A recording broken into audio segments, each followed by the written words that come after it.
Pro Wrestling Podcast. You guys suck. Oh, man, dude, that's gross. I like the turd burglars. Double yump. Giant erection.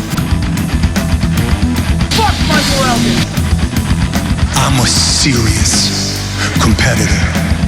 Listen up, wrestling fans. That's right, listen up. This is the best pro wrestling podcast where we talk about the best pro wrestling in the world. That's my favorite sound clip now. yeah, that one popped Taco there. That was this one here. Fuck Michael Elgin. So was not expecting you can't beat that. well, it's funny because they kind of worked that angle into the new the final days of the New Japan World Tag League there. You got some background stuff going on there, Joe. Rude. Tell her to grab a mic. I'm literally just sitting here. Okay.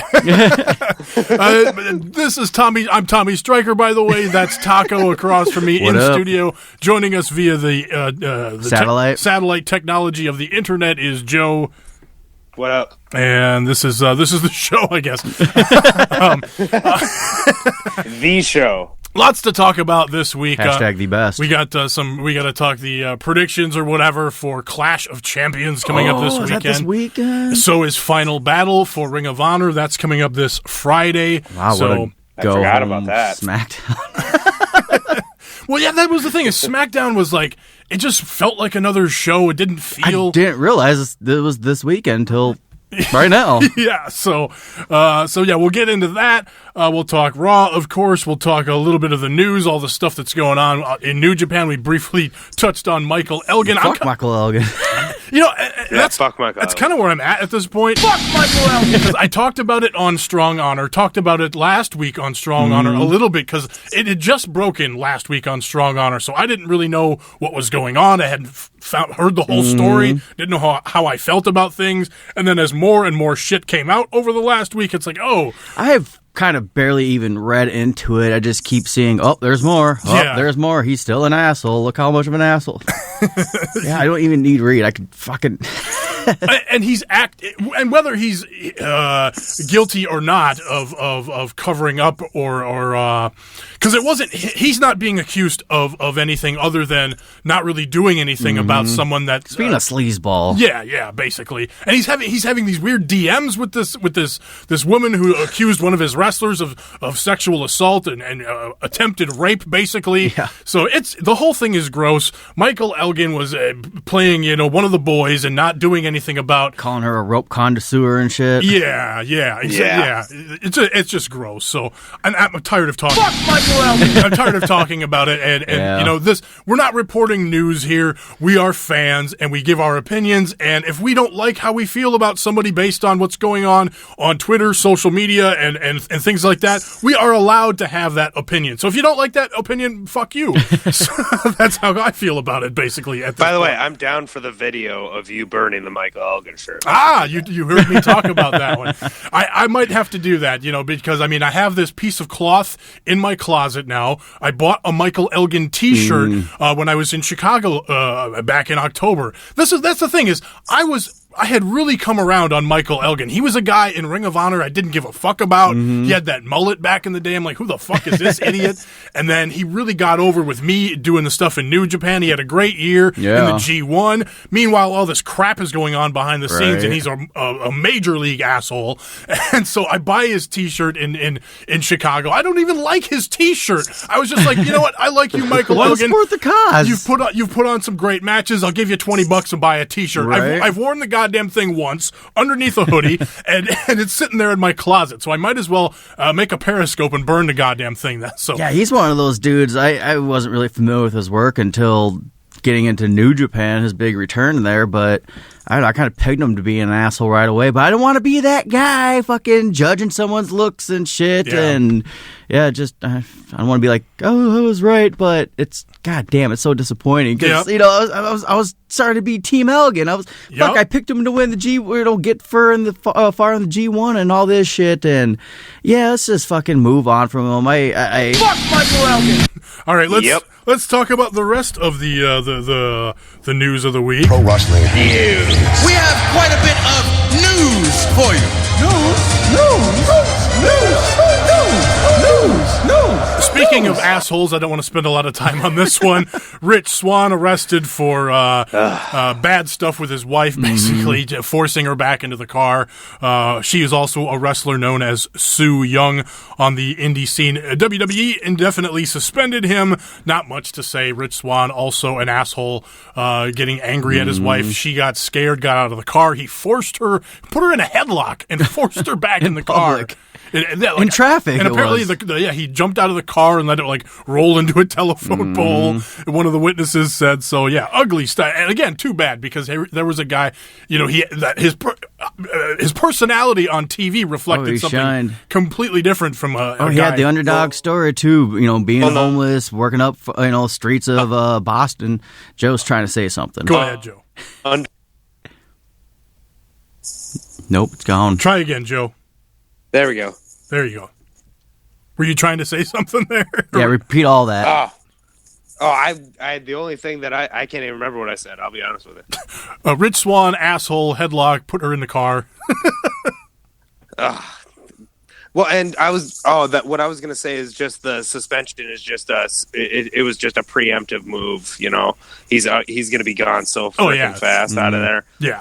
It's just a matter of time, basically. So, and we just saw this lady too last Thursday at that F1rst Wrestling gig. That was Sue Young. Yeah, I had no idea they were an item at all until looking into it. I kind of skimmed the reports, and then I saw her name pop up. I was like, no fucking way! And man, I liked her thing going on. She was badass. She was creepy. She was fucking browsing her Twitter too and seeing more of her clips. I was like, I want to see more of her. And I guess she's developed over time, like as all wrestlers should, but I guess it's only the last couple of years she blossomed into this character and everything, so... Yeah, what Taco is talking about is you and I went to F1rst Wrestling's first show at a local VFW in Minneapolis, and it was their first show at this VFW, a small venue. Sold out Thursday night show. Yeah, Thursday night show, which was cool. It was a unique setting. It was like, there's this new promotion that Joey Ryan does out in California called Bar Wrestling, where it's basically standing room only.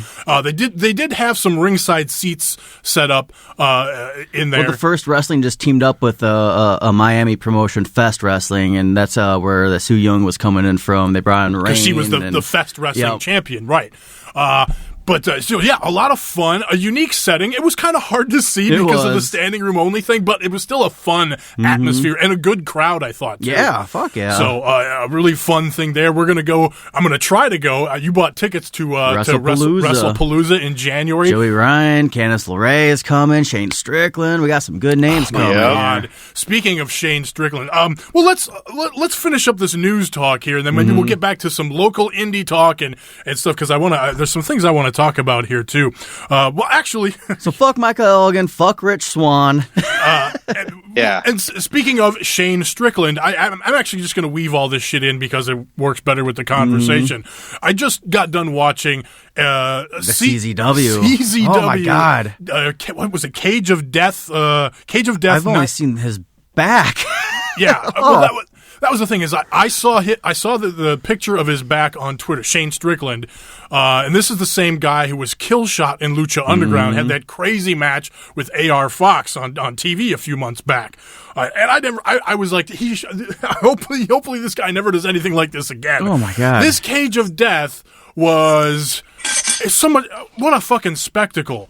I mean, it was completely different from the AR Fox thing on Lucha Underground because there was a lot of athleticism involved as well as insane glass breaks and so this was CZW is more brutal. And that's the thing too, is this was my first time ever watching any CZW, and one of the reasons I wanted to check it out was I wanted to see our local guy Cody Rice, because he just did a CZW show, but it wasn't this one, or at least it wasn't on the the video on demand. Maybe it was maybe he was on a dark match, or maybe it was a completely different show. He's getting there though. But it was his first booking for CZW. I was one of the many who tweeted about Cody Rice. Like, let's get Cody Rice into CZW. He's a national treasure. So it was one of the things. And me taking my very small bit of credit for that. But, take it. But yeah, after seeing the Shane Strickland that picture on Twitter that you're talking about, I'm wearing my Shane Strickland T-shirt that I got in Chicago. one of the T-shirts I'm proud of buying. Hell yeah. In Chicago, from Shane Strickland. Yeah, this fucking match, man. I mean, we've all seen like light tube matches, right?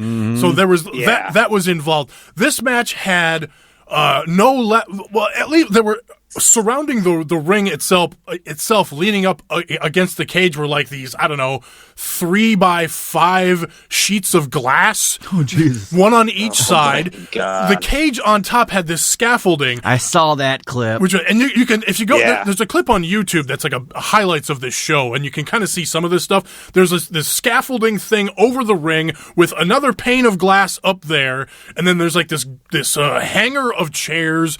And so basically they did a spot where Strickland and one of the other guys in the match are on top of this scaffolding. They do a Russian leg sweep off the scaffolding, through the glass, through a fucking barbed wire board in the ring set up between two chairs. Wow. It was fucking insane. There was so much glass in this match that the entire floor of the ring was covered in like an inch of glass. Jesus. There was just so much fucking glass. I'm not into this kind of shit. It was just like, oh my God. Then they did another thing where like these other wrestlers came out and took off the champion off of this other scaffolding outside of the ring. They went through another pane of glass onto a table.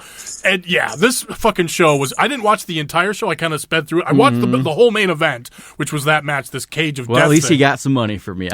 Yeah, exactly. I liked, I think it was, the Korean broad that was in the Mae Young, Mia something. Mia Yim? Something, yeah. She tweeted, when he posted his photo, she tweeted out, she's like, I thought you grew out of this. Like, come on, dude. Like, I know, it was fucking insane. There was a match earlier on the show for, I think they called it the Wired Championship, kind of the equivalent of a television championship. It was Joey Janela, and I can't remember the other guy's name. It was 3 initials, and it was kind of a love triangle thing because there was a woman out there involved in between the two, and they did a spot where they fucking climb up on the balcony and fall like 20 feet through 3 tables as well. My God! So yeah, this show was full of insanity. And getting back to the news here, the NWA has been putting out a bunch of videos on YouTube talking about I'm so glad you brought this up. The championship and Tim Storm and the 10 pounds of gold. I actually haven't seen any of those videos yet, but Taco, I know I've been kind of browsing a little bit of it. I haven't sat through and watched all of them, but I just like the whole idea that what Billy Corgan is doing right now, and he's not trying to go balls to the wall. He's not trying to compete with Ring of Honor or even Impact right now. He's just trying to rebrand NWA into this prestige that it used to be, and bring it back. And I do love the concept of it. And he was actually on Joe Rogan's podcast recently, so I do recommend going in there. He doesn't go too far into wrestling, but he does talk about his Impact days and kind of what he wants to do with NWA. And you can tell the dude is just he's a big fan of the business, and he talks about how his Smashing Pumpkin fans dog on him for being a wrestling nerd, and he's like, I got to keep stuff separate, man. He's like, I keep that whole persona different from this world. Like, he's very respectful for that, and I appreciate that. But just this slow build that he's doing with NWA is so awesome right now, and I honestly never heard of this guy, the champion, before Storm. Right. Before all of this, so I like that idea of this traveling champion going to different promotions, defending this belt. It's so fucking old school, and it's that prestige that the NWA title has. And I know a lot of people are kind of butthurt that he lost it at that show, but it's that that comeback story they're building now. You want to keep this 10 pounds of gold story going, so you got to have that. I lost my belt. I feel like I'm bringing down the company story going on, because essentially this is the story of the company, is this guy and that championship. Well, I think they kind of inherited him as a championship when Billy Corgan bought the NWA, and so Nick Aldis, a younger better Magnus. A From better Impact. a better option probably for an NWA champion than a Tim Storm who's definitely. in his 50s basically. But if they're following this guy around, though, it's going to be a good story of him losing the belt and kind of following him around after he lost it and all this kind of stuff. So it's just, I like that they did drop the title on him instead of, it's just going to be a new dynamic, and I'm looking forward to see what he does with the NWA. Joe, you were going to chime in there. Well, Taco pretty much covered it. I mean, he kind of went on the NWA rant there. The only thing I was going to bring up was him talking on Joe Rogan that when he purchased this NWA, he got like a surprising amount of like back catalog and videos from NWA in different territories. It actually surprised me when he listed out some of them. So cool. I'm interested to see if he utilizes that eventually. And it's a really interesting concept too. And I kind of want to tie in what's kind of going on with Don Callis and Impact. They're right intriguing me, man. They're making moves because I feel like there's this idea, this concept out there that is getting ready to be capitalized on either by Impact or Billy Corgan with this NWA thing, kind of going in an old school route, but not exactly. Mm-hmm. In other words, utilizing different promotions and different guys, and not necessarily like what Ring of Honor and what TNA did, trying to adopt that WWE model where you sign talent or whatever. I feel like that might be an antiquated model because you just can't compete with NWA these days. But what is working is the super indie. New Japan being able to bring in all these indie stars has really elevated them. PWG out of California, they sell out that building. They sell DVDs like crazy, and it's a super. Yeah. They bring in all the big names. Same thing with Evolve. It's kind of why Ring of Honor doesn't feel like this hot promotion. I mean, it feels hot when the Bullet Club is involved. Your Marty Scurlls, Young Bucks, Kenny Omega guys, and when they bring in the New Japan guys. But it's like, I feel like if you didn't have exclusive contracts and you could bring in a bunch of talent from basically everywhere, your Matt Riddles, your Keith Lees, David Starr, the names go on, New Japan guys and Ring of Honor guys. If you're not just exclusive to your own guys, you can really have an interesting promotion. And from what I heard, Don Callis and Scott D'Amore on Jericho's podcast this week, and they were talking about that new model that they're thinking of for Impact or whatever. And I really think it's going to be really interesting to see what happens over the next year because of Don Callis' relationship with Jericho, with Kenny Omega. Are those guys going to show up in Impact of all places? Well, there's already, like I think I said on last week's podcast, there was rumblings that Ring of Honor and New Japan were going to go ahead with starting a relationship with Impact once again. Probably small. We're not going to see no Kenny Omega, in March, or who knows. Right. But, they're going to start small, and hopefully, because Impact is just in that building trust phase again. That's why they're giving everyone their gimmicks to go do whatever the fuck they want with them. That's why they're firing everyone and putting everyone in a good, position. They're making moves. I'm really intrigued by it, and, it seems like they are giving a fuck about wrestling again instead of just trying to compete with WWE. They're kind of realizing their place in the world too. They have this TV platform, but they have no credibility with the fans. Everybody, they have such a small fan base that's watching on a regular basis right now. So they have some trust to, like you said, rebuild here. And so I think, like you said, they're making good moves. In this interview, they talked about how, I lost my train of thought. But they talked about how they don't want to tie down their wrestlers. Oh, they want to make it about coming in and getting over. We'll give you the platform, come in here and get over, and we're not going to over script you. It's about you coming in, doing your thing, and getting over. And that's what the indies are these days. And I think if you take what's great about the indies and put it on a worldwide stage, really, with what Impact is doing, because quite frankly, they're Canadian TV deal, they're UK, they're on Spike TV in the UK. They got a good India TV deal, but their American TV deal on Pop TV is the worst right now. I think though, if they keep going in this motion, they got they're already in good cahoots with Spike over in UK. I'm assuming. So hopefully, that can kind of rub off over here, because I definitely, I would love to tune in Impact, maybe skim through it and see what the hell's going on. Even with WCW back in the day, that was my commercial break. I'm always for more wrestling. I do want to see more of these guys. I do want to see a Cheeseburger. I do want to see a Rockstar Spud. Yeah. I do want to see a Brock Lesnar. I do want to see a Magnus. I don't want to see an Aaron Rex, though.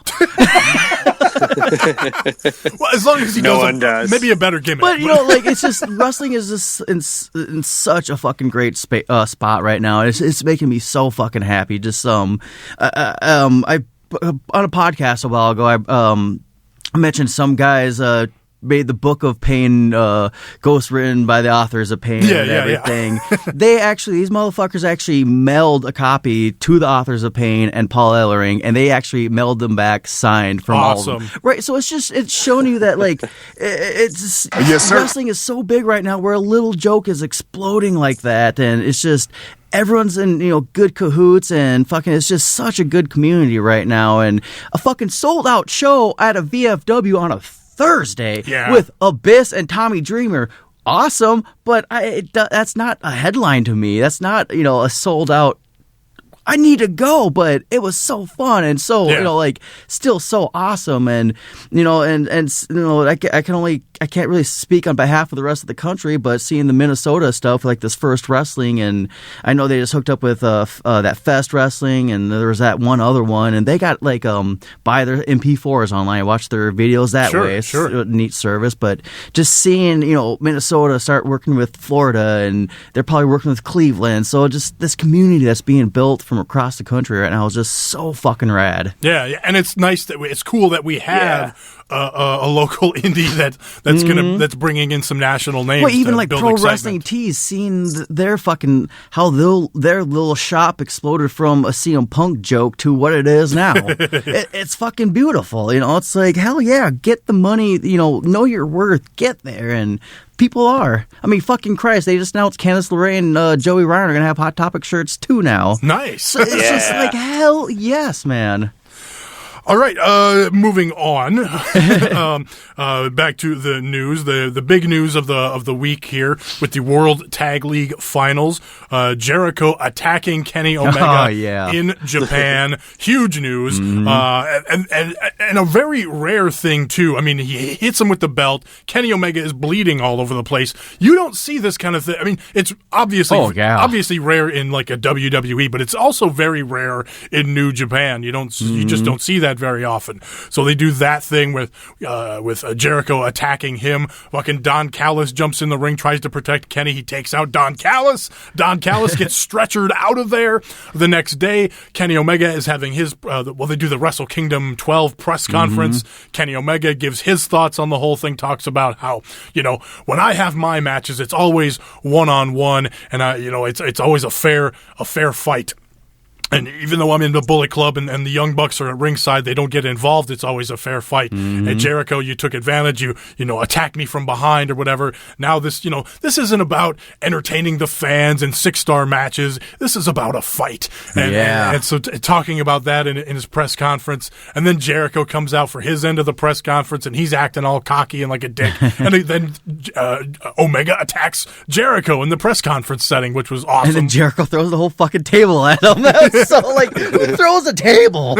Throws a table. He's fucking grabbing reporters' things and writing stuff down and ripping up reporters' notebooks and stuff. Going apeshit, so a lot of fun. All of that is on YouTube. You can check that out there. But and with the Kenny Omega promo, I'm not I haven't been huge on his even his after match promos that I have seen on YouTube and stuff like that. This one actually was the most fantastic promo that I've heard from him. It was just slow and articulate, and it was just it was perfect. I played the audio on Strong Honor. I got about 1.5 minutes of highlights. Should I play them here, or should I just let people go to Strong Honor where I get into more detail there? Well, has Taco heard them is the real question. Oh yeah. Oh yeah. So go to Strong Honor. I think- Strong Honor. Check it out on Strong Honor. Yeah, so fun stuff there. But yeah, your World Tag League is all over. Evil and Did you Sonata. happen to read that Sports Illustrated article with Kenny Omega? I did not, but I saw that it was. Just to little summarize it, he was just kind of talking about how much faith that New Japan is putting on him, and they don't like it at all. And of course, they didn't want to do the blood, and so he's just talking about like how hard it is, but the faith is there because they see the money coming in right now. So that was a really interesting point of view to be like, oh, New Japan does not like what he's been doing since last year's G1 to right now with Chris Jericho, but money speaks. Yeah, that's true. And that's interesting too, because they're very traditional there, and they don't want to go too far, because I mean that's you start becoming too much WWE. Right. I get it too. Incorporate for a short period. You don't have to model your business off this period right now, though. You're going to grow as a company. You have to. Right, because just remember, too much Suzuki Gun almost killed Pro Wrestling Noah. So they're making a comeback, but I mean, just too much of that can go too far. But yeah, I mean, look, they're headed towards a sellout of the Tokyo Dome. So so there's that. They're fine. WWE announced they're going to be starting a Facebook Live show in January called the Mixed Match Challenge. It's going to be a bunch of mixed tag matches, I guess. 20-minute show on Facebook. On Facebook, yeah. So right after SmackDown Live. So what's happening to 205? 205 is going to be not live, I guess. Who knows? So, yeah, I guess we'll see how they work that out. So Well, it's more revenue for them going on Facebook, but I don't know. I like it. It's something new, trying something out or whatever. So let's see how it works out. Yeah, it's super neat. It's not like on the Facebook or on their website or anything. It's on Facebook, so it's like you don't have to fucking watch. You can just scroll right on up. Exactly. All right, let's get into the meat and potatoes. Let's talk some Monday Night Raw. Change the subject. Monday Night Raw. So this week on Raw, we had 3 good matches again, and some other stuff. But I missed the whole first hour and a half because my DVR was kind of wonky, so I just started watching it live middle of the show. Yeah, I missed nothing. pretty much. Well, and that's the thing too is WWE is incessant with their replays. Oh my god, of stuff that happened in the first hours. So yeah, if you tune in an hour late, you really don't miss anything. We had more Woken Matt and Bray Wyatt going back and forth. They invented a nice little broken Woken video thing of glass breaking for Matt Hardy or whatever. I don't know. For me, week 1 was better. I was a little annoyed by this week's version. Joe, what did you think of this latest version of the Woken and Bray Wyatt story? It is what it is. I mean, it's 2 people speaking complete nonsense at each other, and now they're like flashing back and forth super fast, and it was slightly confusing this week. Well, that's the point though. Like, these guys are fucking madmen. They're not going out there to speak Shakespeare to each other. They think they're speaking Shakespeare to each other. That's why it doesn't bother me that much. Well, Matt Hardy, I have to accept it for what it is. Yeah, and Matt Hardy even someone brought it up on Facebook, like, I feel like this is just the same exact thing from last week, kind of boring. And Matt Hardy even chimed in, like, there will be so much information from the cosmos and blah blah blah coming your way, so blah in his Matt Hardy way. Of terrestrial entities. So expect this for a couple of weeks, but I don't know. I'm interested to see where this goes, because Bray Wyatt's that supernatural weirdo, and it makes sense against this broken or Woken Hardy character as opposed to someone like Randy Orton.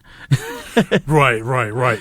So yeah, we had some good matches. Sheamus versus Seth Rollins. Rollins wins with the Kingslayer knee. I think that's what they're calling it now. They didn't call it that on Raw, but I feel like I saw it called that. That was somewhere. Just the knee. The spinning knee. I like the Kingslayer knee. I don't mind that so much. I'll take it.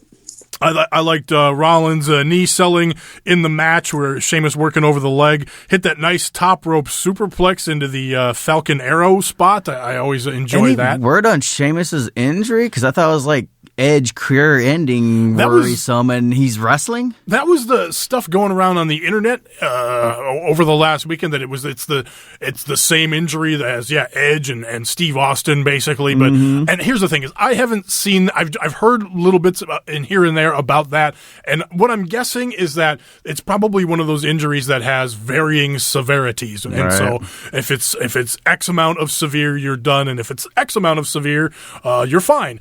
Just you have to rehab it a certain way or whatever, and that's kind of the vibe that I'm getting from the Sheamus thing. Otherwise, obviously, they wouldn't be having him in there having long physical matches one-on-one on Monday Night Raw. So that's my take on what's going on with Sheamus. So, is it something that could like take him out as fast as it took Austin and Edge like that? I'm not a doctor. I don't know. Oh, good news, I am. No. Dr. Taco. Dr. Taco. But and that's maybe I need to read up on it some more. But I'm assuming if it was something that could snap instantly and be done, he would be out of there.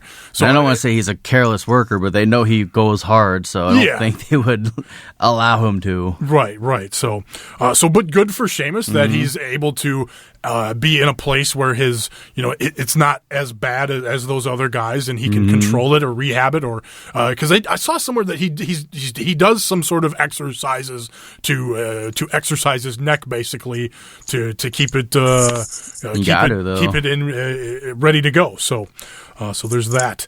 We had the 4-way cruiserweight match to determine the new guy. I love how they handled the Rich Swann because he got his opportunity revoked. Yeah, the opportunity has been revoked.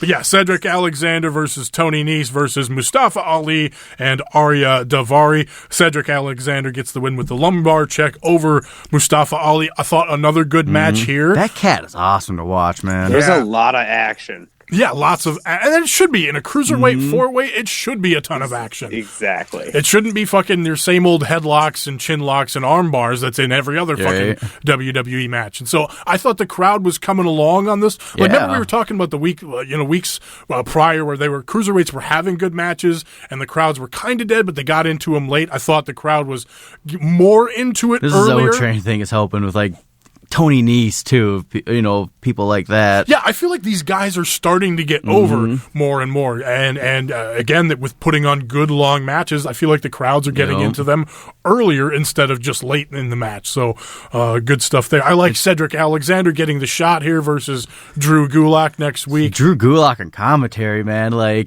want more. I was reading a thing, I guess, during the Cruiserweight tournament, they were kind of pegging Gulak to be a trainer at the Performance Center. I'm glad they didn't, man. This dude's killing it right now. Yeah, he did great on commentary. His stuff with Enzo was really good this week. The little pep talk, not pep talk, but the conversation him and Enzo were having, and then Nia Jax getting involved. I like the PowerPoints, and hey Enzo, maybe we should talk when you're not so busy. Right after Enzo just put down his PowerPoint saying they're fucking stupid and everything. Right. He had the sad puppy dog look, and then there's Nia. Hi, I like your PowerPoints. Oh yeah, me too. Yeah, I like this little thing that's going on, especially with Nia Jax. It's the chick has so much personality, and it's just I want to see that from her right now. It's just the shit she posts on social media. It's fucking hilarious. She's part of the Rock. That's their bloodline. They're funny people, and explore that on her right now. That's gonna get her more over than her being the fucking dominator. Okay, the other good match from Monday Night Raw, Cesaro versus Reigns for the Intercontinental Championship. Oh, man. Really, a lot of fun here. Cesaro works the right arm in the match. Reigns cocks his fist and punches the mat anyway. I thought that was kind of a funny spot in there. But Reigns does win with the spear. But a good, fun, competitive back and forth match. I like that spot with Reigns doing his drive-by and Cesaro saying, nope, here's my boot to your face instead. Oh, God, that was so good. Yeah. I like the drive-by. That's a fucking awesome move that Reigns does. But to see it countered with just a fucking boot to the face, I was like, yes! Yeah, fun match. Other stuff from Monday Night Raw. What else did we have here? Asuka was supposed to face Alicia Fox, but Absolution came out and attacked Asuka. A bit strange because over the last couple of weeks they've been smiling at each other and letting her go, and this week they decided, fuck it, we're going to attack her. so that happened, and the women's locker room comes out to save Asuka, which again was a little bit weird because Asuka's been the world beater, beating up everybody in the locker room. Oh, she fucking murdered all 3 of them in the ring until they ganged up on her. Right. A weird little awkward moment between Nia Jax and Paige in the ring. They play Nia Jax's music at the end of the segment. I mean, it felt like she was just kind of a bit player in the thing, so I thought that was a little bit weird. But Samoa Joe versus Dean Ambrose. Samoa Joe winning with the Coquina Clutch. Jason Jordan's out there distracting the referee. Distraction. Too many distractions. But not much to say about that one there. The big main event, of course, that they built up to over the show. I didn't care for the promos between Kane and Braun Strowman. They were your typical, cartoony promos or whatever. The best promo I liked was in the back between who was it? It was Gallus and Anderson. Fucking, they're cutting Titus Worldwide. Yeah, Titus Worldwide, and just fucking both sides bolting to the side so fast, and Strowman just right through them was awesome. Well, it was because the Good Brothers are a bunch of badasses, but when Strowman's walking, dude. Well, you know what it was? It was Dana Brooke joining Titus Worldwide. That was what was happening. I'm not mad at it. You can tell Dana's been working out. All about sets and reps. What do I think about Titus? What do you think about Titus? He's a big guy. He is a big guy. So Dana Brooke joining Titus Worldwide, the Good Brothers coming in. What are you nerds doing? And then, I love Braun just busting through. But yeah, that match wasn't much to talk about there. They get double counted out after going through the barricade. So we don't know who's going to face Brock Lesnar yet. So they'll probably have to have a big cage match or something coming up to settle that. The two behemoths in the ring there. There is You're missing the most important match of the night. I'm getting to it, but what were you going to insert there? Finn Balor and Curtis Axel. I was getting there because we were talking about Braun Strowman and especially Kane. We have to bring up the continued burial of Finn Balor. I was going to go on a thing about. I wish I knew what the website was. Another article with Strowman though, and he said a lot of positive things about Roman Reigns that I thought was interesting. How he's open to ideas in the back, and of course, he doesn't give a fuck that if he's booed. He just wants the WWE to be furthered as a better product. And of course, they're all going to say that, but he said that Roman Reigns is one of those guys that's very open to ideas, and he doesn't, shoot you down or push you down, and he tries to embrace stuff like that. So I was like, that's awesome with him. Right on. So because Joe was so fervent to bring it up, Finn Balor took on the Miz Taraj, Curtis Axel in the ring. I do love that Curtis Axel, he's been fully cleared now, but he still comes out with the neck brace. So I enjoyed that. Finn Balor gets the win, of course, with the coup de grace, but they're really trying to bury Finn Balor with Axel and Bo coming out and mocking the Finn Balor entrance. I did get a kick out of that. So any thoughts on this match, Joe, since you brought it up? It's match of the week, basically. I know. It lasted so long. I like that they actually they did the sneak attack at the beginning. That's like my favorite thing. Just, we're going to beat him up before the bell because the bell hasn't rung. So it's totally cool if two guys just beat the shit out of him real quick. Yep. Well, the only other match I didn't bring up so far was the women's tag match, Absolution, Paige and Mandy Rose taking on Mickie James and Bayley. I thought it was going to be a 6-woman tag because Sasha Banks came out with them, with Bayley and Mickie James, and then the other Clinton Dix was out there with Paige and Mandy Rose. But it was just a regular tag match. Absolution got the win with she rolls up Mickie James after an illegal shot behind the referee's back from her tag team partner, Paige. Weird. So, but yeah, nothing much to speak What of. about my there. man Elias? What the fuck did he do? He wasn't even there. What the fuck? No, sometimes, even though you have a 3-hour program, Taco, you have to leave the audience wanting more, and so we have to tune in next week for more Elias. Unfortunately, but that's basically Raw. All right, let's talk Clash of Champions predictions and talk a little SmackDown Live. Change the subject. SmackDown Live. I can be a superhero. I'm going to make this a tag team match.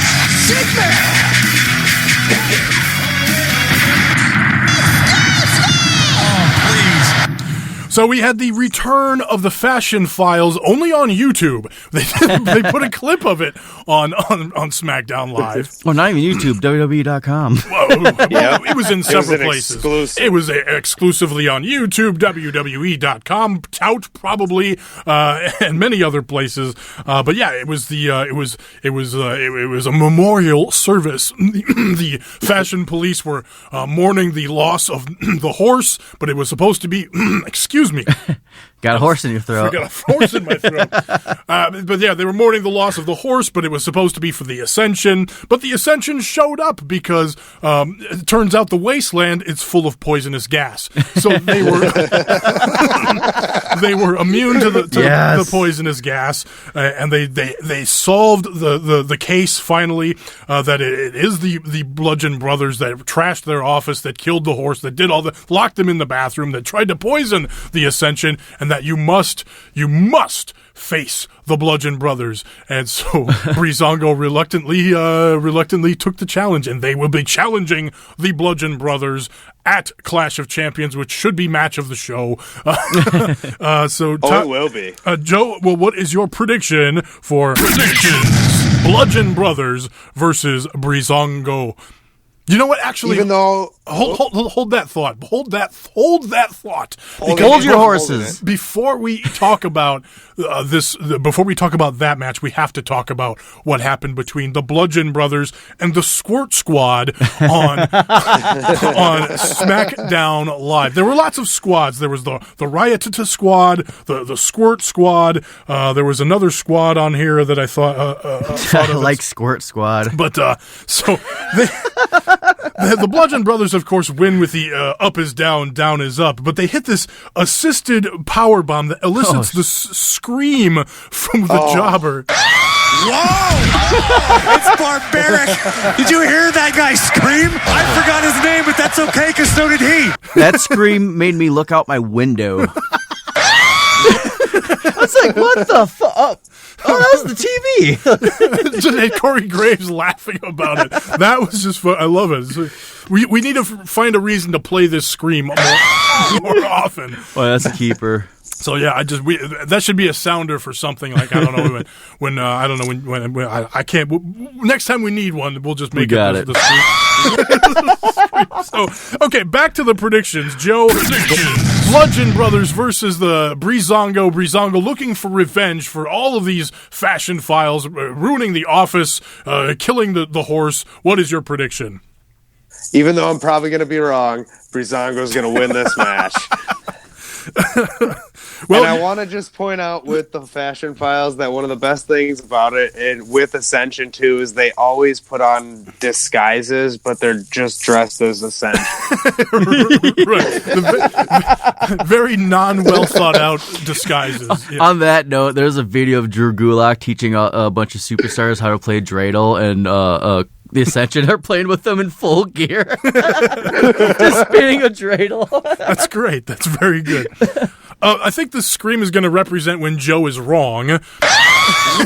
Because I truly believe that after all of this time pushing the Bludgeon Brothers, I think the Bludgeon Brothers will probably get the win. Know what? You better make that 2 screams. I'm on Joe. I'm with Joe on this one.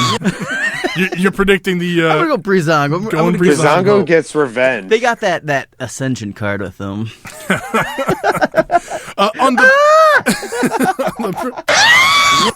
Our listeners are very angry right now. They've turned the volume all the way down. They can't hear anything. They're tired of the damn scream at this point. Yep. Double yup. Yeah. Double yup. Oh, fuck you one more time. Triple yup. Okay. Moving on. Pre-show, Mojo Rawley will challenge his former tag team partner, Zack Ryder, for bragging rights, I reckon. Taco, what's your prediction for this one? Predictions.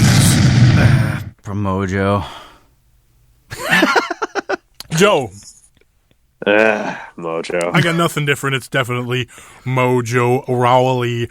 Baron Corbin will defend the U.S. title versus Bobby Roode and Dolph Ziggler. Dolph Ziggler took on Bobby Roode this week on SmackDown Live, but it was a disqualification after Roode just decides to get in the ring. They did this twice. They had somebody on commentary decide to get up and get in the ring and cause a disqualification. They did it 2 matches in a fucking row. It was very SmackDown of them. Holla. So I'm not that interested in this match, to be perfectly honest with you. Baron Corbin doesn't really do anything for me as a champion. Bobby Roode seems like they're kind of trying to push him.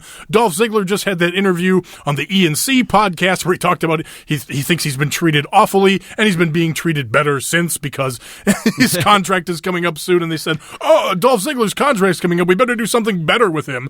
So maybe they put the title on him as a token of their esteem. See, I was for this feud with Bobby Roode and Baron Corbin. You got the perfect face right now, and you got the fucking I'm an asshole fucking heel, and then Ziggler sucks his dick way into the match out of nowhere. It's like it took it out for it took him being put in the match took me out of the match. Yeah, pretty much. Exactly. And it's weird, especially me. Like, I haven't been the strongest Corbin fan. Like, I want to see the dude do well. I want to see him put a shirt back on. But I really was stop talking. I really was looking forward to him defending that belt against Bobby Roode, or him winning it off of him. But no, we gotta put fucking Ziggler in there for some reason. Well, what's your official prediction then? I think Corbin's gonna retain it. Joe, what do you think? I actually think Bobby Roode's going to take it. He's got the momentum going in. I'm going to go the opposite and think they're going to give it to Ziggler as a token of their esteem for many, many years of honored service. So I think Silas Young is going to walk in as champion of Ring of Honor. Hey, anything's possible, right? Kevin Owens and Sami Zayn versus Randy Orton and Shinsuke Nakamura, Shane McMahon and Daniel Bryan as dual special guest referees. Kevin Owens took on Shinsuke Nakamura this week on SmackDown and won with the pop-up powerbomb after the Sami Zayn distraction. Too many distractions. But we didn't talk about the Yep movement.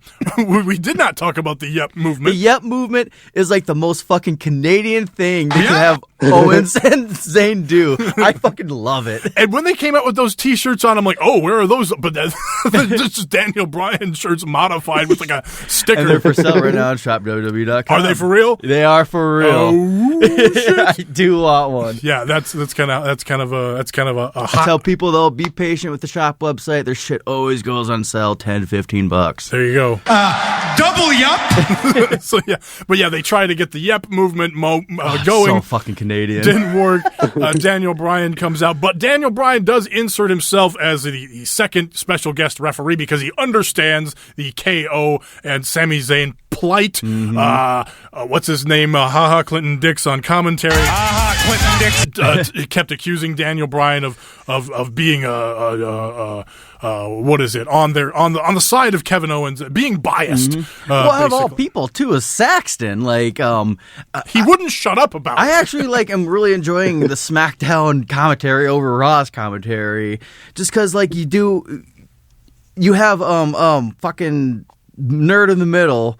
Phillips. Tom Phillips. He's straight down the middle. This whole time when fucking Saxton and Clinton Dix or fucking Graves are fucking kind of going at it with Bryan, He's dead center in the match, still calling the match, the moves, as everything's going. No, I just kept getting big dogs coming out of his mouth. I just and dumb kept getting shit like distracted by Byron continuing to question Daniel Bryan's I motivations. like that, though. And But Bryan was on the ball, and it was shocking coming from Saxton, because to me, Graves is the one that should be questioning everything. He's more of the villainous side to me, and Saxton is the one that's fucking squeaky clean. I'm wearing rubber ducky suits, so and that's why I thought it was very because Shane intriguing. is supposed to be the baby Yeah, face. and I Even did though like that too. That I forgot who said it, but they're like, "Hey, if you do this shitty thing, and your job was online, would you do it?" And he was like, "Well, yeah, I'm a company man." Bryan was like, "No, that's why Shane brought me in, because I'm the one that questions it.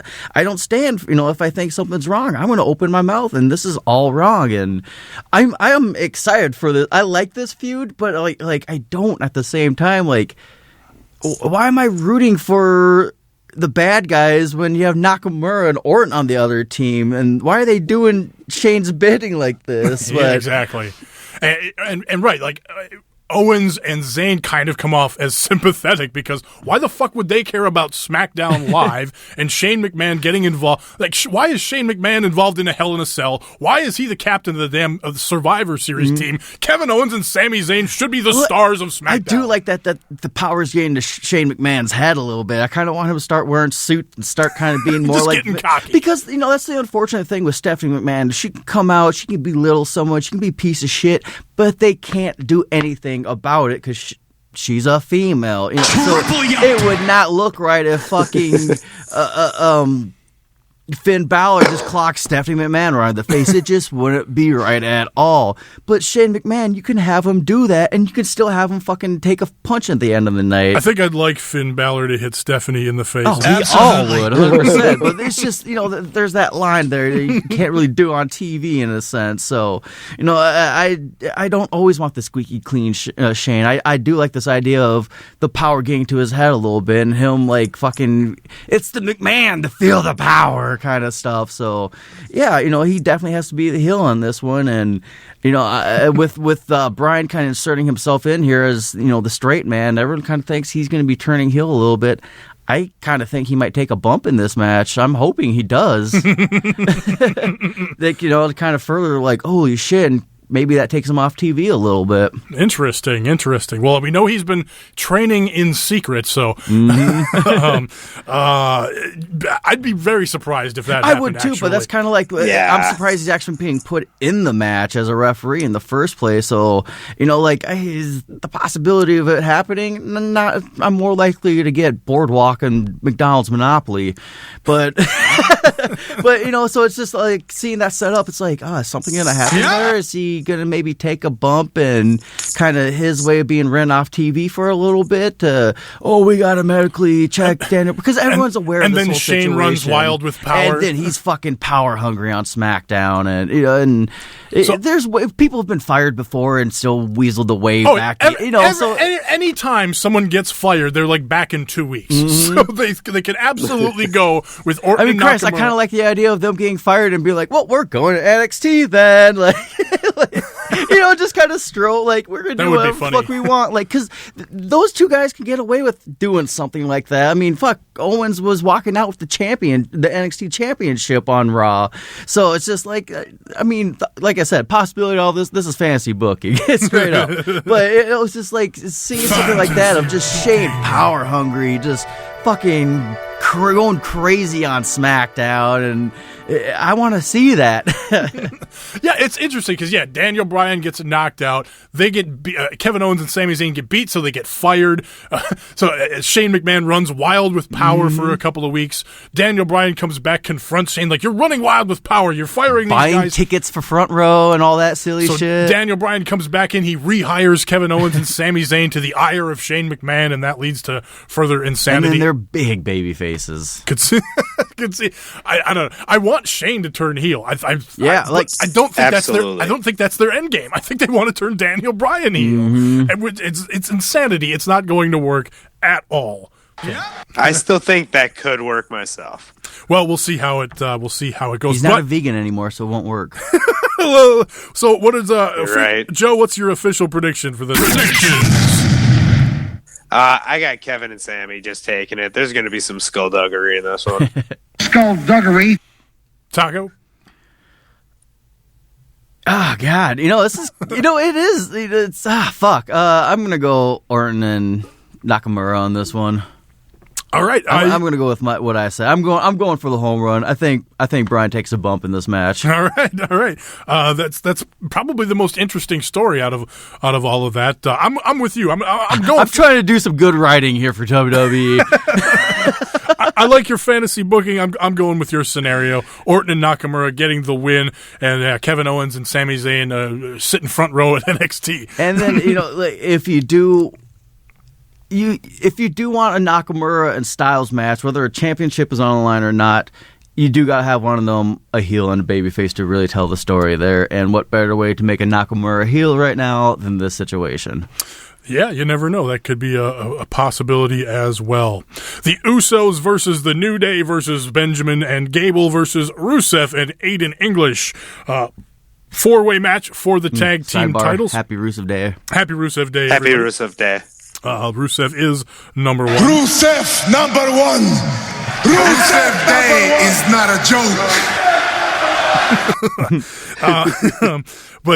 So I'll start because it's the most obvious prediction, and if you guys disagree at all, you can chime in. But since Aiden English got the pin this week over, I believe it was one of the Usos after some skullduggery. Skullduggery. I believe Aiden English will take the pin from, let's see, I'm going with Benjamin and Gable.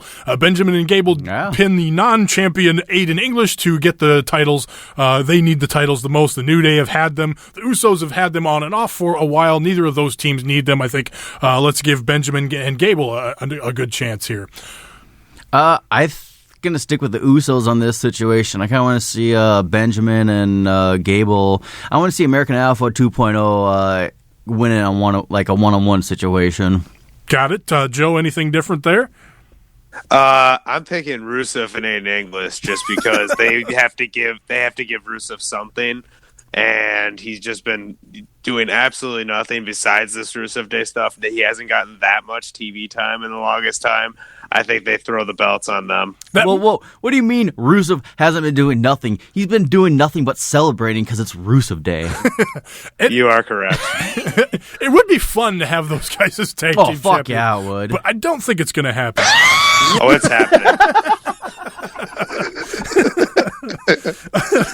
Natalya versus Charlotte for the women's championship. This is a lumberjill match. All the women, all the other women surrounding the ring, keeping things inside the ring. Of course, the last time WWE had a lumberjack match, all the lumberjacks ended up fighting amongst each other, and then one of the wrestlers ended up escaping anyway.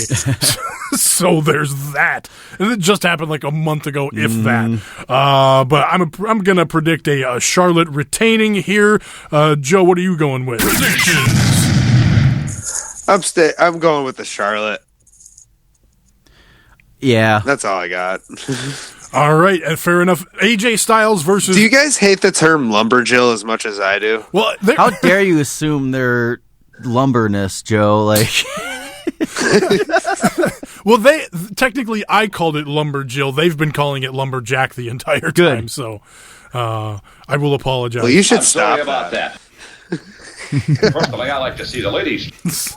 All right, we go. for the WWE Championship, AJ Styles versus Jinder Mahal. They did a fun angle this week where the Singh brothers came out and tried to get on AJ's side, or tried to convince him that he were going to be on his side. And Jinder comes out, and AJ says, "I know what's going on here. You can't fool me."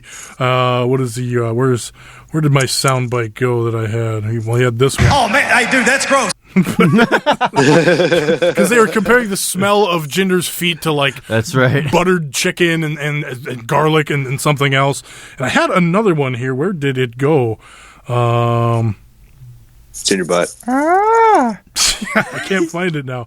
It was anyway. Oh, here it is. Yeah. You guys suck. Because they were trying to convince him, like, I'm not buying that you guys are going to be on my side. You guys suck. And so AJ not buying it. Jinder and the Singh brothers attack him in the back while they're getting interviewed later in the show.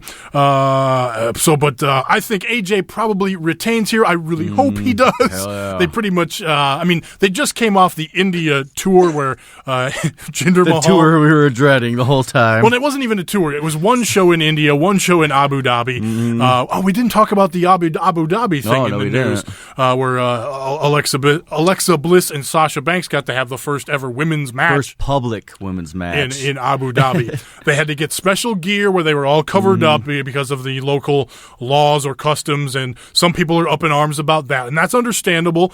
Obviously, some progress is better than no progress. Exactly. And the crowd was like really into it too, saying, chanting things like, this is hope or whatever. And WWE made a big deal of it, which of course that's what WWE does. Everything was so respectful about it. Like, the only ones that are insulted by are the ones that don't want to progress. I think it's people that are insulted by it are people that want all the progress right now. It's people that are like, you've been oppressing women for so long. Why can't women show their fucking arms? Basically, I don't want to take anything away from the ladies, but I guess Impact was there a couple of years ago, and like Madison Rain and Velvet Sky, they did like a show over there, so they were technically like the first women to wrestle over there, but it was a private show. Oh, okay. So that's why it's first, public technically. Sure. But no, it's still awesome though, regardless. But I thought they looked badass, and I hope they tore it down. But anyway, Jinder being on top, being champion for 6 months, couldn't sell out. Couldn't even they couldn't even sell out one India show, so they had to take the championship off of him. Put Triple H in the match. Triple H beats Jinder Mahal in India. Gives him the quote rub by showing him respect and dancing with him and the Singh brothers afterwards.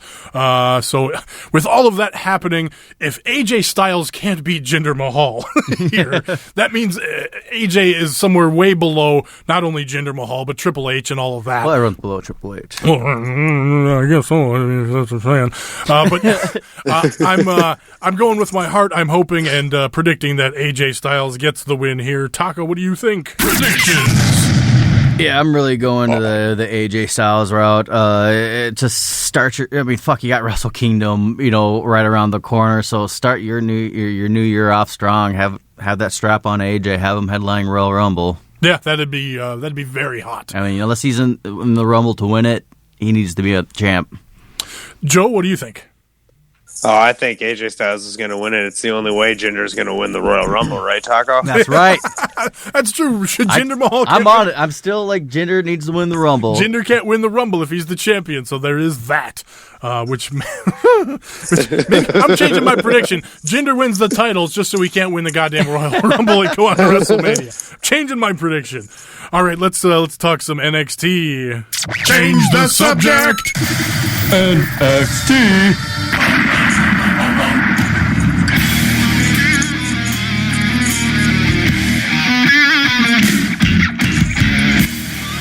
Now, Taco, I know you did get a chance to see NXT this week. Spoiler alert, me. But that's all right. We'll get into it here. Joe and I definitely saw it was good. I'm interested to hear, because I watched the version that was on USA, and I'm wondering if that was any different from the version that was on the WWE Network this week. So it'll be interesting to see if How long was it on USA? Hour and a half? It was an hour. Okay. So, and that's it's typically just under an hour on the WWE Network. And it was an hour because they obviously had more commercials than they typically would, because they'll just put in a couple of WWE promotional items as commercials on WWE Network, whereas they had full commercial breaks. The show on the network definitely seems shorter, just by a couple minutes, where it's normally like 54, 55 minutes sometimes. I think it ended up being like 49, 50 minutes this week. I think you're making shit up. It's certainly possible. How would you know, Taco? All right, but fun main event: Adam Cole versus Aleister Black. Baby. Oh man, it's like I don't want to know who wins, but go on. Well, it was a good match. Adam Cole is mocking Aleister Black early in the match with the Adam Cole Bebe stuff. Getting some headlocks and stuff like that. Tell me Black won. Black did win with the Black Mass after a bicycle knee to the face. Good near falls, a hot crowd for the match. Aleister Black joins Johnny Gargano and Killian Dane in the 4-way coming up in a couple of weeks to determine the number 1 contender for Andrade Cien Almas. So let's speculate here. Who's going to be in the next singles match to get into this 4-way? Because, Cassius Ohno was knocked out by Johnny Gargano. If we had fucking Strowman 2.0, what's his name? Lars in a match yet? Lars does have a match with somebody for that spot. That's right, because, they had the press conference. Lars. So,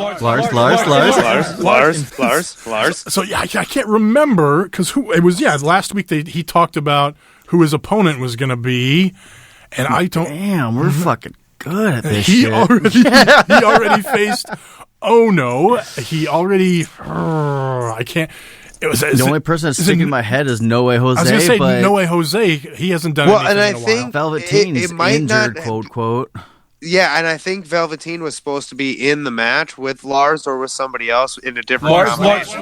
But he was but he was hurt, so it might be a mystery opponent, but I don't know. Well, it'll be interesting to see, but I would love if Lars got into a match with Gargano, Killian Dane, and fucking Aleister Black. That would be a lot of fun.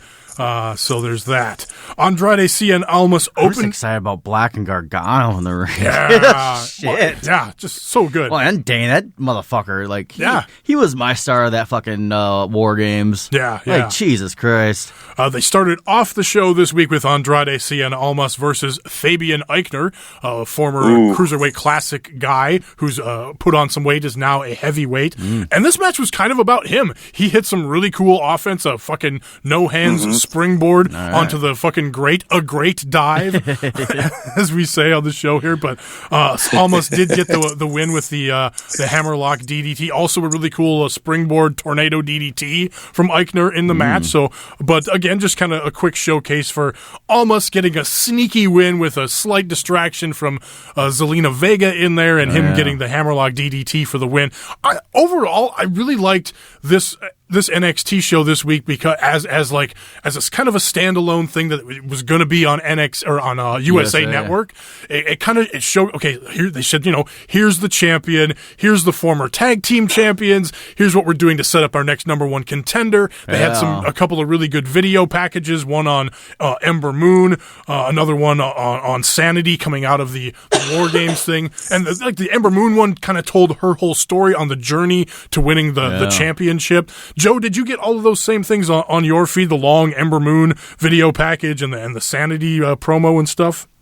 Yeah, I got both of those. I really like the Sanity promo, starting off with the frickin' staples. You like a Sanity thing? Well, yeah, they zoomed in on Alexander Wolf. Is that his name? Alexander Wolf's head, and he's got these stitches up by his mohawk there. Damn. And so, a very wicked looking scar he's going to have up there. No, those be staples, sir. And but they're get the big match for the tag titles next week, or they're defending the tag titles next week versus Bobby Fish and Kyle O'Reilly. Nice. Is that Ember Moon defending next week too? They didn't advertise that, but it must be week after it this week. So I don't. They're still. What are they doing with the women's title right now? I don't think Peyton. they've announced anything. Remember the iconic duo was Irene who's going to face her one-on-one? That's right. So that's probably going to be next week because they have a iconic problem on their hand. Right. Yep. Yeah. So that's the real question here is, Taco, do you want the I Love Billy shirt or the I Love Peyton shirt? I Love Peyton.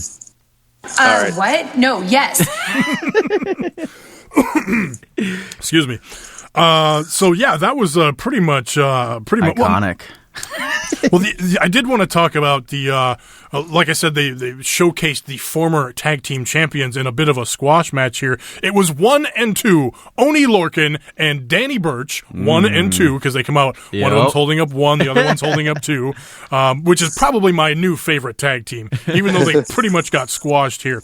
Joe, I have a feeling you might have some feelings on this match, because I know you're not a big fan of the squash match format, but how did you feel about this match? I felt okay with it just because I know that that Oney Lorcan and it's Danny Burch, right? Correct. All right. They haven't had much, besides just random matches. I mean, even Oney had his good match with Hideo Itami back in the day and stuff like that. You got to build up the tag team and get them out there. And they're like, they are a brand new tag team, I don't mind them getting squashed a little bit, but they still got, they were throwing chops at them. They were getting a little bit of offense in, but you knew it wasn't going to last long just because how much they had to pack into this show. When fucking Oney blind tagged in and started going off with open hand slaps to the face. What the hell's wrong with you? That's open hand slap, huh? Oh, it was such a... Who'd they lose to? Right to the face. The Authors of Pain, yeah.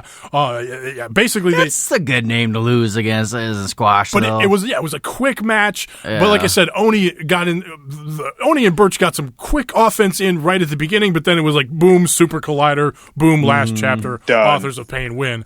So a hell of a Super Collider. Yeah, really good. I would have liked to seen a longer match between these two teams just because I really like Lorcan and Burch, but I think it could come back to this or build up Lorcan and Burch over the next few months or something. They're finding their groove.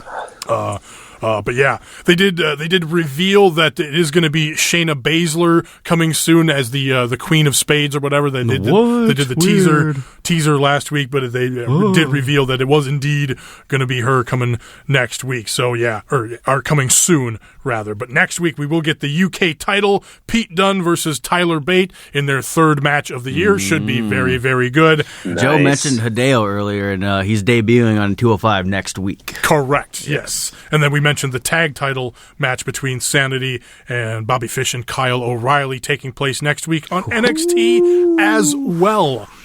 All right, shall we talk a little Final Battle? I think we previewed it a little bit next week. Did we do actual predictions? I don't think we did last week. Joe, do you? No. All right, well let's do some quick predictions for Final Battle coming up this weekend for Ring of Honor. Change the subject.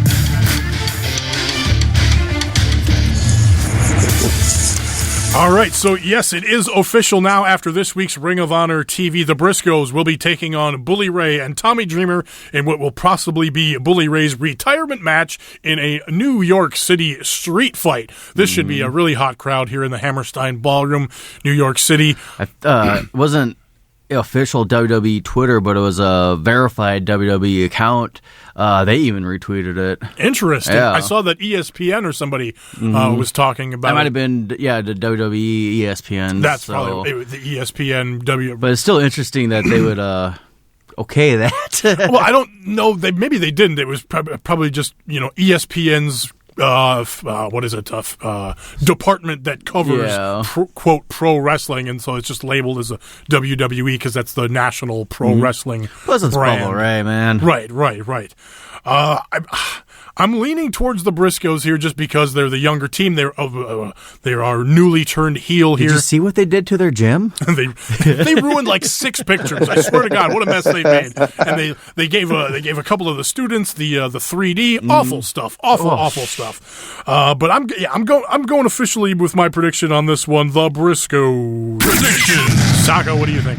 Yeah, Briscoes. Joe, anything different there? No, it's gonna be the Briscoes. You got to give him, the rub on the way out. He's on his way out. But this one, I have a feeling this one's gonna be pretty brutal. Oh yeah, they're gonna go hard. The Hung Bucks hang on. Oh, man, hey, dude, that's gross. Taking on Flip Gordon, Dragon Lee, and Teton for the Ring of Honor 6-man championships. I'm going to go with the Hung Bucks here, just keep it on the hot team here. Certainly a possibility of going with Flip Gordon here, but they've been telling a really interesting story with Flip Gordon on being the elite. You know, I talked about this on Strong Honor as well, because I previewed this whole thing on there, but I'll kind of go over it again here. But, you know, it's been Cody Rhodes framing Flip Gordon as somebody who's been trying to poison it and get rid of Kenny Omega. But the Young Bucks are sympathetic to Flip Gordon because he just wanted to go home. And so the Young Bucks are now proponents of Flip Gordon, and they're trying to kind of ease him in to the Bullet Club, whereas like Marty Scurll, who's on Cody's side, who believes Cody Rhodes, and obviously Cody, who's using Flip as the scapegoat, is against this idea of Flip Gordon joining the elite. So there's all of this going on. So a fun, interesting story, but I believe the Hung Bucks retain here in this match. Taco, yes, what do you think? Do the Bucks have anything going on with Wrestle Kingdom? Yes, they are challenging Roppongi 3K for the junior heavyweight championship. So if I was Ring of Honor, I want them walking to Wrestle Kingdom with my belts. Quite possibly, yes. It's just, that's advertisement, so I see Hung Bucks retaining. Joe, what do you think? Hung Bucks, just because of the name. Matt Taven. Oh, man, hey, dude, that's gross. Matt Taven versus Will Ospreay in a not-so-hot kind of matchup here. I'm hoping for Will Ospreay. Matt Taven doesn't do a whole lot for me. Joe, what do you think? Yeah, I'll go Will Ospreay. I haven't seen much of Matt Taven, but I think Will Ospreay is just going to walk circles around him. Matt Taven would call you a Melvin for not picking him in this match. I think we'll get a good surprise. Like, he hasn't really done anything that has stuck out to me, but I think we'll get a good surprise match out of, you know, the two of them in this one. And but yeah, I see Ospreay winning this one. War Machine versus The Addiction. But you do have that kingdom factor out there, Correct. too. There is the potential for skullduggery with Vinny Marseglia and his goddamn axe. You might need to ask him a question. Exactly. War Machine versus Addiction. War Machine coming off a very hot World Tag League. The Addiction are ruining everything that is good and wonderful in Ring of Honor. They wanted War Machine to be fired this week. It wasn't enough that Ray Rowe got suspended for lawn darting Kazarian into a fan at ringside. Addiction wanted War Machine entirely fired from Ring of Honor. That didn't happen. Hansen came out and attacked the Addiction this week on Ring of Honor TV. Addiction retaliated, duct taped him to the middle rope and beat the shit out of him some more until security came out and freed Hansen. So lots of heat on this one. Yeah. I think War Machine gets the win. They're really hot coming out of Japan and having a really good run this year. That's my pick. Anything different on your end, Joe? Predictions. Nope, I got War Machine picking it just because of the tweet I saw from Daniels saying that they walked in and beat them for like the Ring of Honor tag titles like last year, like nothing. So I feel it's War Machine's turn. I'm pretty jealous of Jeff Cobb for hanging out with War Machine all the time and getting his hair done by Tanahashi. Absolutely. Like, come on, man. Like, it's so cool to hang out with War Machine now. I love that's a thing. Just like, you're cool if you hang out with them. Like, I gotta go War Machine in this situation. Bringing it back to the Michael Elgin thing. Michael Elgin. That's where this hanging with War Machine comes from, because Michael Elgin in one of his messages was talking shit about Jeff Cobb, who was just always hanging out with War Machine. And this is his first tour with New Japan, and people love him in the back. Yes, and he got over with the crowd, especially towards the late end of the World Tag League tournament when he started doing more in matches. Mm-hmm. But so this turned into a thing. Some fan drew a picture of just some random dude hanging out with War Machine. Your face here. Your face here. And so I did a really shitty Photoshop of my face on my Twitter and sent it to them, and I said, does this count? And I got replies from both of them, yes, and nice. And retweets, and so yeah, life goal accomplished. I got likes and retweets from War Machine, and I made it my background picture on Twitter. So go to @TommyStriker to see me hanging with War Machine. That's great. But yes, I'm hanging with War Machine, picking them in this match. I learned something fun about Jeff Cobb's Olympic days. Dude, fucking badass wrestler, but he lost to a UFC fighter, Yoel Romero. So I thought that was very interesting because just looking at the two guys, I wouldn't have pegged them in the same weight class. Like, Cobb's built like a shit brick house, and Yoel Romero is just muscle. I suppose is he much taller? Because Cobb is he's short. But yeah, like thick. So. I would love to see them side by side. Like I couldn't really find no photos or videos of it. I was kind of just did a quick search on it. But yeah, being a UFC fan, I thought that was really interesting to learn. Cool. Back to Ring of Honor and final battle coming up this Friday. Jay Lethal taking on Marty Scurll in a little bit of a grudge match here. Marty Scurll wants the old Jay Lethal. He wants the villainous Jay Lethal. The Jay Lethal that will cause a spot of bother, as he likes to say. I like the idea of Jay Lethal going back heel a little bit. It'd be something new for Jay Lethal. Jay Lethal has teased getting back into the title picture, though. Mm-hmm. And if Cody retains the title, does Jay Lethal stay babyface? Of course, we've already seen Cody and Jay Lethal. Definitely a possibility of Dalton Castle getting the title and Jay Lethal being the next heel to oppose him, so that's a possibility as well. I'm going to pick Jay Lethal in this match, even though all the momentum is behind Marty Scurll and the Bullet Club. What do you think, Taco? Yeah, I'm with you. It's weird to say with that fucking championship run Lethal had that he needs a win here. Yeah, I think so. And he came off that Silas Young feud losing a couple of months back. Yeah, so he's been putting some guys over. So let's get him back in that title picture. Legit. Joe, what do you think? I also really like the idea of just like slowly throughout the match, like Jay Lethal just getting a little bit more skullduggery and getting little cheap shots here and there. And again, getting the win also over Marty Scurll, because like you said, Bullet Club has its momentum and they're going to get their wins tonight anyways. They've got to take a loss here or there. We don't want to NWO this. Best Friends versus the Motor City Machine Guns for the Ring of Honor Best Friends Tag Team Championships. I'm going to say Motor City Machine Guns keep right here. They got it. It's for the champ. Ah, shit. Because, yeah, they got some good momentum after winning the titles from the Young Bucks. And the Best Friends, though, coming off a nice little run on the New Japan World Tag League. Yeah, I'm staying with my answer, Best Friends. But I'm going to go with the Motor City Machine Guns. Let's go to Joe for the tiebreaker. Motor City Machine Guns. Ah, fuck you. Kenny King defends the Ring of Honor television title in a four-corner survival match versus Punishment Martinez, Silas Young, and Shane Taylor.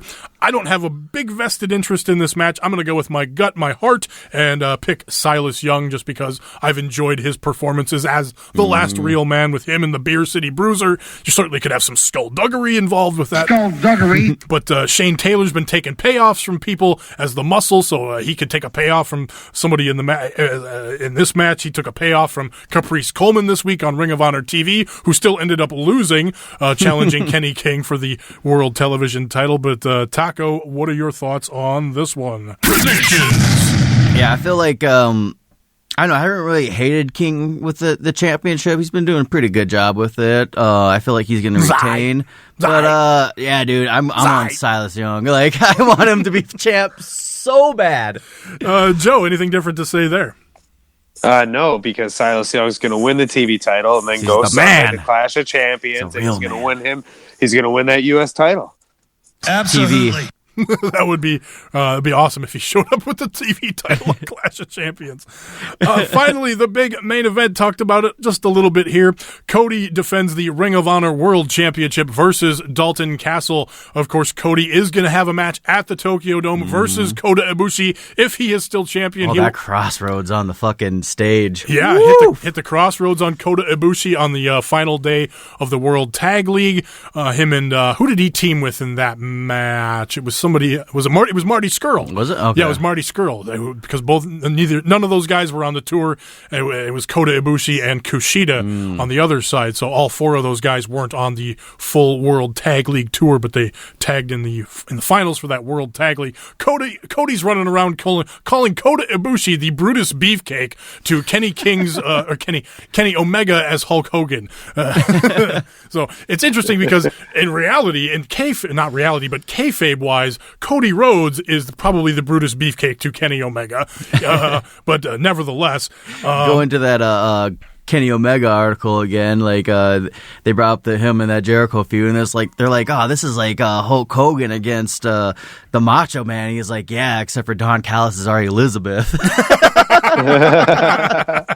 Oh, that's funny. But yeah, so lots of interesting stuff here. Is Dalton Castle ready to carry that flag for Ring of Honor? I want to see him cheers the fucking belt with a mimosa so bad. Is he championship material? Personally, I feel like Cody's their biggest star right now. Dalton Castle's awesome. He's over. He just doesn't feel like a champion to me. And I think they're going to want Cody to go into Wrestle Kingdom with the Ring of Honor championship, unless the story is Dalton Castle winning it and Cody going in and just wanting to fuck with Kota Ibushi and furthering the story between Kota Ibushi, Cody Rhodes, and Kenny Omega. That certainly could be a possibility without the Ring of Honor championship as well. Kind of goes to what I just said earlier. That's advertisement. Keep the belt on that product. So, Joe, anything different from you? No, it's the same. I mean, I want Dalton Castle to win. I just love the character. I feel like he does have that championship look. It's just going to take that first win. See, I disagree. I think he's championship material, but I love the gimmick he has. Like, it's so fun. It's so great. And it's over. It is, but to me, it's maybe a month-long championship reign. It's kind of what they did with the 6-man championship. Yeah, it's like, yeah, it'd be fun. It'd be great. But realistically, who looks like a champion? A Cody Rhodes or a Dalton Castle? I mean, to me, they're about even, actually. Wrestling-wise, but you get that image, though. Like, and Cody's bringing more eyeballs. He's treated like the bigger star. He acts like a bigger star. I did like their contract signing on Ring of Honor TV this week, where Cody's like, he brings out meats and cheeses, and he's like, oh, you got to try these. You got to try these. And he's like, he takes all of them off the platter and then slides the platter over. And so he's got all the meats and cheese on his side of the table, and he just slides the empty platter over to Dalton Castle. And Cody is like wearing this ridiculous fur coat that's so ridiculous he's sweating. Oh, that's great. It's like he's hot. When he finally gets in his face, he whips the fur coat off because he's so ridiculously hot from the fur coat. But yeah, Dalton Castle cut a promo on him talking about, I'm going to beat you, man. This is my chance to shine, and this is this is what I'm here to wrestle, and I'm here to be a wrestler. It really does feel like that he can win right now, though. It does. It doesn't feel like his other chance when it's like, well, he's clearly going to lose this. Or no, they've done a good job building him up. Like Jay Lethal, when he was going for the belt, it was like, well, he's going to lose this. And no, they're doing such an awesome job of like telling that story. I mean, like the fucking suits he's been coming out in, it kind of button up a little bit because like I was just saying, like he doesn't look like a champion. Like I hate saying that. I want him to have a good championship run, but I also wanted Christopher Daniels to have a good championship run. But I can't take anything away from Cody too right now, and it just makes sense to have the belt on him going to Wrestle Kingdom. Yeah, I can't disagree with that. So we should maybe just touch on a couple of New Japan things. I'm not going to officially change the subject because we're kind of winding these two things together. Of course, Evil and Sonata did win the World Tag League. They're going to go on as of right now. Just a 2-on-2 matchup, going to challenge KES for the tag team championships. I love that after they won the tag league, fucking Evil's just run his mouth, blah blah blah blah, talking all this shit. It's not as silent in the corner the whole time. They go in the back room. Evil keeps running his mouth some more. Sonata's quiet the whole time. Finally, Sonata goes on the Twitter. Thanks, Evil. Oh, that's pretty Everything. Everything is evil. I talked about on Strong Honor, there was a spot in the match. I can't remember if it was the finals or the match building up to the final. I think it was building up to the finals. Yeah, it was because it was Evil and Sonata versus Yoshihashi and Goto. So Goto and Yoshihashi's finishing move is the GYR, right? And so they hit the move. Evil kicks out of it, and the announcers fucking freak out. I love this. GYR! GYR 炸裂サードが抑え込んだ。 1, 2, kick out. 2つで返した。決まらない。決まらない。決まらない。Him just going everything. I love that bit. I just popped so hard for that. But yeah, fun. A couple of the last 3 nights of the World Tag League were a lot of fun. I talked about all of it on Strong Honor, so you can check that out there. Finals were fun, man. Go back and watch them. Fucking Girls Destiny and Ingram Robley's always put on a good show. So and yeah, the promo, the final promo from Gorillas of Destiny after the match, fucking Tama Tonga he's killing it. I like that guy. The agony of defeat. Oh, just was what was fully a good on display. fucking good 10-15 seconds at the beginning of the promo, just just fucking selling it. Just the disappointment. And you're just like, oh, he's about to talk. Like, I like those guys. Oh fuck, I got this shirt on, right? Yeah, I like him, t-shirt, man. And I even like him fucking like nobody uses the fucking Magic Killer finisher on us. Like, how fucking dare you try that shit? Yeah, like, that was the thing. Like, Evil and Sonata had been using that throughout the tournament. So yeah, the ultimate insult, like using Gallows and Anderson finisher on Gorillas of Destiny, their former Bullet Club teammates. You know, is the having that shit. Ultimate insulting. I like. The Elite, all that stuff is so fun, but I love the New Japan Bullet Club attitude of like, that's the brotherhood right there to me. Like that's right, elite, Ducks. The Elite side of it's just like it seems like a frat house grab ass party. It's fun, like I love it. That's what's getting them their money. But what does that mean? I love the loyalty between like Fale and Tama Tonga and whatnot. Yeah. Like it's legit. Even Chase Owens is a Tongan brother. Hell yeah, you're right. Oh, what was his move? He was too late to do. He's been practicing the Tongan death grip, and he was confused on when he was supposed to use it. Damn it, kid! I fucked up. Why didn't you? You had the secret weapon. What happened? You told me not to use it. You said don't show people the secret weapon. That's for another time. Oh, my back. But it's okay, my Tongan brother. You know why? You know why? Why, Docs? Docs. It's always. Docs is Tongan for brother. Sweet. Hey. They're going to offer the too sweet to the reporter. Huh? Yeah. Fuck off, you fucking nerd. I'm so glad you recorded that part. Nerd. So yeah, talk about all of that stuff on Strong Honor, all the fun stuff for the World Tag League, the finals, and all of that. So definitely check that out. We got a couple of Road to Tokyo Dome shows coming up this coming weekend. We got a Sunday show and a Monday show from Korakuen Hall. All right. So the Road to Tokyo Dome is underway coming up this weekend. So lots to look forward to. We got, of course, Clash of Champions on Sunday. The Road to the Tokyo Dome starts on Sunday. Final battle on Friday. January 4th is right around the corner. It's a very exciting time in professional wrestling right now. So, all right, that's going to pretty much do it, I think, for this week, huh? All right, let's get the fuck out of here. So yeah, follow the show on Twitter at beat. Whoops, I hit the wrong one.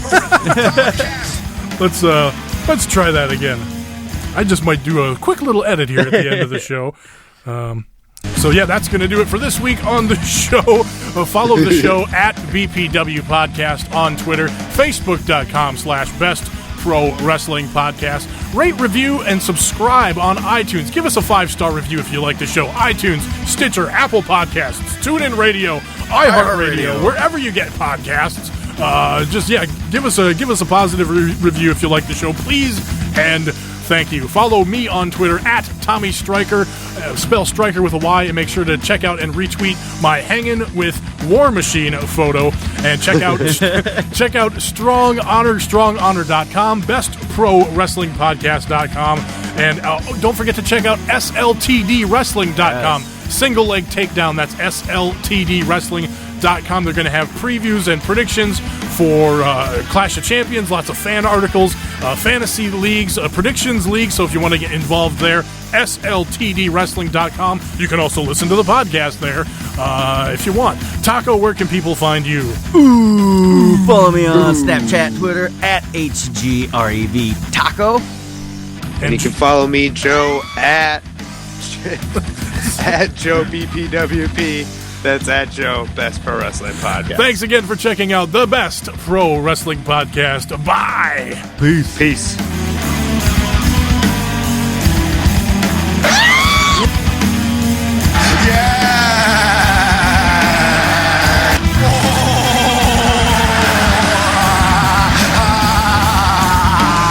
What else? You guys suck. Oh man, dude, that's gross. I'm a serious competitor. Double yup. Hug me. Hold me tight. Fuck Michael Elgin. I like the turd burglars.